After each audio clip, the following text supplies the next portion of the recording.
Right then, the Guns N' Roses story. So we're talking 2008. By the way, it's Friday, 20th of December. I've not done any content whatsoever for this week's video. So I'm going to tell this story and then I'm going to head out and try and film enough content. Full of cold, so I sound terrible. Just get on with it. So, yeah, Guns N' Roses. And how they asked me to make 2 drum kits. It's kind of a long story. And it's not got a happy ending, although it probably for the best. But we'll just start at the beginning. Right, so, actually, first thing to know, Guns N' Roses, not just any band. For me, personally, they were the band that got me, A, into music, B, into drums, C, into a band, and then all of that has then guided my life. That's what I've done. That's how I've changed jobs because of music, or I've met the missus because of that, and things like that. It all stems, when you trace everything back, it all stems from a time when I first heard the Appetite album and thought, I want to play that. And that is literally what I thought. I thought, I'm going to be in a band. I'm going to be like Guns N' Roses. And that's where it all started from, as a 12, 13-year-old kid, however old I was. I can't really remember. So they still, to this day, mean more than a normal band would. So back to the story then. So 2008, I thought to myself, I'm going to make myself a new kit, and I want the whole kit covered in Guns N' Roses artwork. And I don't mean like the likeness of Guns N' Roses or something that represents Guns N' Roses. I mean, I wanted to rip off exact Guns N' Roses artwork, from the album covers to the tattoos, anything of their logos. I wanted it all exact. Now, floating around at this same time, I remember there'd been some issue with a company using some Marvel logos or Marvel designs on, I think it might have been guitars, I'm not 100% sure. But anyway, they got in some hot water, a lot of hot water, I think, from memory. So I thought, well, I can't just do this. I'm going to have to ask somebody to be able to do this. And this wasn't a business thing. This wasn't a, can I use Guns N' Roses for marketing and things like that. It wasn't or a licensing. It wasn't something to make money. This was going to be a personal kit for me. But naturally, being a drum maker, I would have been taking pictures of it and putting them on the internet. So the pictures would have been out there. So if I was going to do it, I had to do it like by the book. Naturally, I didn't think anyone from Guns N' Roses would get back to me, so I didn't really think it was a goer to start with. But I thought, if I'm going to do it, I'm going to do it right. So then I had to think, who do I contact to try and get permission to do this? Now, I knew a lot more about Guns N' Roses at the time than I do now. And I kind of knew, excuse me, I knew who to contact. Or the best person I thought to contact to get sort of a direct question to Axl Rose. And that was his friend stroke assistant, perhaps. Not really sure what the sort of arrangement is with them, but a guy called Fernando. I managed to find his email address. Or it could have been Facebook, I'm not 100% sure. It was a long time ago, and I've not got any records of this, so I'm going from memory. But I emailed him, told him roughly what I wanted to do. I wanted to make a kit for myself, but I wanted to use exact artwork. And would it be possible to get some sort of written permission so that I can just do this? I sent it, thought nothing else of it, and weeks went by. I'm not sure how long. And the Chinese Democracy album came out. That was 2008, towards the end of the year. And that came out. Got the album on the first day, listened to it at the time. I thought, oh, this is absolutely amazing. Every song is brilliant. I think that was probably more of a case of not hearing any new material for donkeys. But I loved it at the time. Just about to go to bed one night, checked my emails. I'd got a reply from Fernando saying, I'm with Axl now. We're in a car. We're going, I think they're going into LA. Give us a bell if you can. So, naturally, I'm thinking, what the hell? Calm myself down a bit and pluck up the courage to phone him up. So I phoned him up, and now I don't speak to Axl whatsoever, but I can hear him in the back. I don't do any talking with Axl, but I can hear him in the background. It's kind of a distinctive voice, you know. If you've heard Axl Rose, you know what I mean. You know it's him. So initially, I hear Axl ask Fernando what I thought of the album. So we'll talk about that for a bit. Luckily, I'd been listening to it that night, so I was able to list a few songs off that I liked. I'm not sure if this all happened on the UK release day, actually, because I'd been listening to it a lot that day, and I'm wondering if I'd got it on the release day, and then that's the day that they contacted me. It might be, but I'm not 100% sure. So anyway, I asked the question.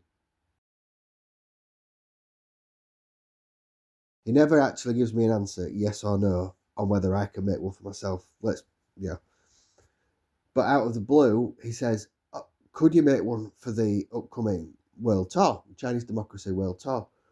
And then Axl says something in the background, and he says, oh yeah, right, we'll need 2. We've got 2 rigs for touring the world. We've got a couple of rigs. They'll need 2 kits. For Frank. And I kind of say yes. Well, yeah, I kind of just say, well, yeah, sure I can. Not really thinking about it, just saying yes. And he says, right, let's put you in touch with Frank. So they give me Frank's email address. Frank Ferrer, the drummer, obviously. We end the call. See you later, Tara. And I email Frank. I think that I go to bed. Don't sleep much. And the next day I email Frank. And so then I relay the conversation we've just had with Fernando and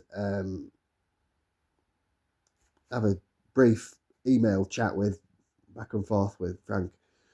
He says, actually, before the World Tour starts, they are doing a gig in the UK at Birmingham. Why don't you come along to that gig? We'll put you on the guest list and we'll have a chat about it. So I think, bloody hell, gonna meet Frank Ferrer, Guns N' Roses, Jesus. So I say, that'll be cool. Thank you very much. I'll see you then. He gives me his phone number, which was I can't remember if he said it's his European number or his UK number for when he's over these neck of the woods. It wasn't like an American number. I don't know how that works, but anyway, he gave me a number. So, I also managed to blag an extra ticket. Didn't really fancy going on my own. They did a bit of a support, you know. So best friend, also Guns N' Roses fan, Rich, asked him, do you fancy coming? We've got backstage pass on the guest list. Obviously, he's all in for it. So we got the gig, but before we got to the gig, a couple of days before the gig, I started getting really panicky that this was all some sort of wind up from someone. And I'd not actually spoken to Fernando, and I'd not actually spoken to Frank. And I'm starting to think, my God, I'm going to turn up there with my best friend, telling him that we're going to see Guns N' Roses, and we're going to get to the ticket office. They're going to say, no idea who you are, you're not on the guest list, go away. So I think, shit, how can I, excuse language, how can I verify this whole thing? So there's one other person that I kind of, well, I don't know. I'd had a couple of chats with previously, just about Guns N' Roses, and it was the guy that ran the, I don't know if he still does, I've not checked, runs the website stroke forum, the Here Today Gone to Hell forum. If you know Guns N' Roses, you'll know the forum. It was like the sort of go-to place for anything Guns N' Roses. Now that guy, he's got an in with the band. He tours with the band. He's done photographs. He's done all sorts. He knows his stuff. So I thought, if anyone's going to be able to verify that this is all sort of above board, it's going to be this guy. So I emailed him and I said, I told him, relayed the conversations again, and said, this is the email I've been using for Frank. Can you just confirm it's correct? He says, yeah, that's the one. So I thought, thank goodness. So anyway, day of the gig, we head off, finish work, whatnot. At this point, 2008. So at this point, AC Drums is 2 years old. So I must have still been working. So I was doing a full-time job and the drums on the side at this point. So we finished work. Rich picks me up and we drive down to Birmingham. And we're running late. We'd agreed with Frank on the email that when I got there, I'd give him a bell and we'd have a quick chat before the gig. And when we got there was like, I think that even the support band was already on, and I think Guns were maybe an hour from their start time. Obviously, an hour from a Guns N' Roses start time. At that point, could have been 2 or 3 hours before it, but you know, the time that they were due to start, we were about an hour from it, and I thought it's probably not going to be cool for me to contact him now and say, let's have a chat. So we're getting ready and whatnot. So I just sent him a quick message saying, we're here, we're a bit late, have a good show, and I'll see you afterwards. Sent that message, phone in my pocket, didn't think out of it. Didn't actually get a reply, but didn't expect to either, really. So we watched the show, it was really good. They played really well, they were really tight. Axl's voice was pretty good. And yeah, it was really good. The thing I remember is the pyro and how the drums was always so bang on with the pyro. It was really good. And so obviously I'm getting a bit nervous now. And I've met quite a few drummers over the years. Never really been nervous. But this was on another level. Just for who the band were and what they represented to me, really. Sorry, I'm full of cold. So anyway, yeah, it's getting towards the end of the set. I'm getting nervous. It finishes. We pull out as all area passage jobbies and go to the side of the stage. Join a little queue. There's a few others there. I think it might have been one of the tribute bands, Guns N' Roses tribute bands. I think they were there. I think they'd met them before. They seemed quite pally. But anyway, yeah, they were in the queue waiting. And then security let us through into a room downside the stage and into this room with just seats and tables. That's all it had in it. And I'm kind of going through in my head what I'm going to say, panicking. Then I'm thinking, should I have brought something? Should I have brought a snare drum or something to show him or give him? Or I just didn't know. But I'd not anyway. So I've sat there 5-10 minutes, and they'd probably been off stage about 20 minutes at this point. So I wasn't thinking anything. That the fact there was no one there. And there was no band members there at all, not just Frank at this time. Just a load of people sat around tables and chairs having a chat. And then, who came in?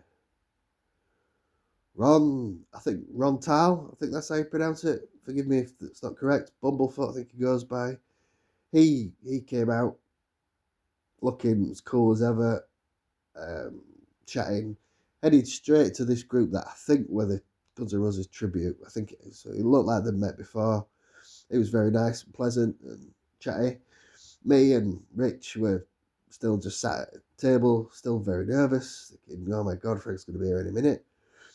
And then in walks DJ Ashba, the current, at that point, lead guitarist. He walked out in some sort of like Japanese kimono. Is that what a Japanese dressing gown, like Japanese thing, with flip flops on? So he says hello, mills around, and then he's chatting away. Another 5-10 minutes pass. No one else pops out, and I'm starting to think he's not coming. You know the end of the story now, don't you? And I recognise the guy from the who I'd previously emailed, the guy from the forum here today, Gone to Hell. He was there. He was doing like photography and whatnot, I think, or a blog for the tour. And I introduced myself and said we'd been chatting earlier. Is Frank around? Do you know if he's coming? I'm supposed to be meeting him. And he says no, he's gone. He's already hopped on the bus or coach or car, whatever it is, and he's legged it. So I'm thinking, oh shit. So yeah, that's it. My story of how Guns N' Roses asked me to meet. So that's it. That's my story of how Guns N' Roses asked me to make 2 kits. And I go for a meeting with Frank, and he doesn't show. And I'm like, I'm gutted at the time, really gutted. Don't really say much about it. We just get it kind of as we're driving home. I send him a text message saying, sorry, I missed you, or something like that. The polite British way. I didn't hear anything back. I think the next day, or maybe I left it a couple of days, I dropped him an email. Just saying, great gig, love the show. I was waiting for you. Didn't see you. Sorry we didn't meet up. Let me know if I can do anything for you.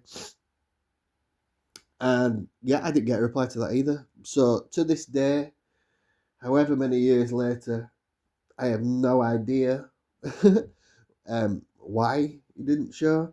I can probably surmise that I'm fairly sure he was playing DW at the time. Probably still is, although I've not checked. And yeah, probably not able to have a chat about it, but it was just strange that he'd suggested doing so in the first place. Now, I never went there trying to, or hoping that I'd make them some kits. I don't know. I don't know if I did or I didn't. It'd be really expensive, and I'd have probably not got anything out of it other than that feel-good factor and bragging rights and all that sort of thing. But yeah, I've since then, but not for a long time, I've had quite a few famous, in inverted commas, drummers play the gear, and had very little sort of direct sales from endorsements. I don't think they particularly work unless you really, really, really hammer it, like some of the American companies did at one point. That's another story. I do have one story on endorsements actually, but I'll save that for another day. That's it. That is my tale of my brief contact with Guns N' Roses and hearing Axl in the background, and that's it. I hope it was worth you hanging around for. I apologise, I'm full of cold. I don't know what content is going on in the background whilst this is on. I haven't filmed it yet. I'm just about to go do it. This is the last day we're working until probably until January. So have a great Christmas, everyone, and see you next year for some really cool stuff. Ta-ra. That'll do.